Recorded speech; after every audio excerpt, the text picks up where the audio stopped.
I found Lauren a very inspirational young woman. She's 29, but her story was something that I almost couldn't comprehend, that she was this elite athlete competing at the highest level around the world in triathlon, in Iron Woman, and then that click of a finger, that moment in time where her life changed for the worse. I was riding behind Brad and I asked what speed we were doing and he said 45k an hour, and he said, "That's great, you look really relaxed." All of a sudden I just noticed that she veered left pretty dramatically and hit the guardrail full body. I heard her hit.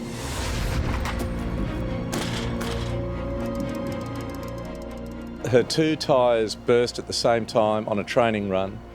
She smashed into that guardrail and became a paraplegic. And I said, "I can't feel my legs. Why can't I feel my legs?" I said, "Please tell me everything's okay. Please tell me everything is okay." And Brad couldn't say those words. He said, "Just be calm." Now, in less than 12 months, this is the inspirational part for me, she's completely rejigged her mindset and is now representing Australia in the Commonwealth Games as a para-triathlete. To me, that's extraordinary.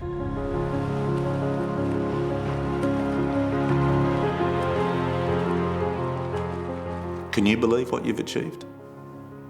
Did you think you'd be at this level, Commonwealth Games? Certainly not. I didn't think I was going to get back into triathlon, let alone racing and this early and qualify for the Com Games.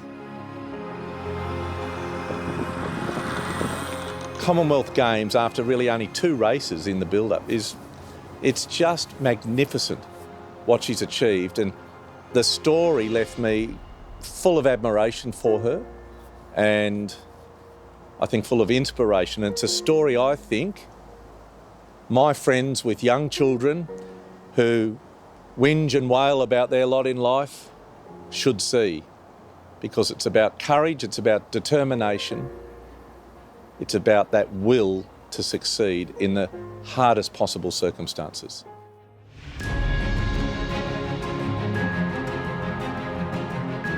Does your mind wander on long training runs now in the chair and back to when you were an able-bodied athlete? I try to avoid that because I just start missing my legs.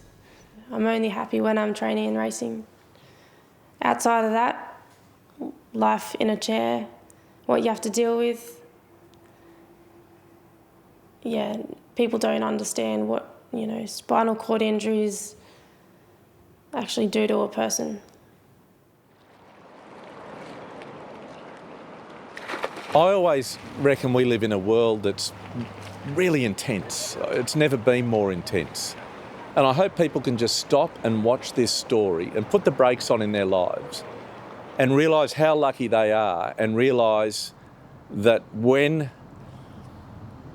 hard times strike, that you can still find a way forward. And I think a lot of people give up too easily, whether it's in marriage, whether it's in business, whether it's in relationships with mates. They just, it's almost disposable. And Lauren, to me, is an absolute masterclass and touch point about not giving up, about giving it a go and achieving when things get tough. Now, it got really, really tough for her, but she bashed through it. So I hope people just take that, you can get through obstacles that are put in front of you. And I think it's really important for young people to watch this story. Really important, because I think our younger generation have a bit of entitlement about them, and sometimes it's important for them to stop and realise just how fortunate they are. And I think Lauren is a great example of what you can do when you're whacked across the chops with something pretty tragic.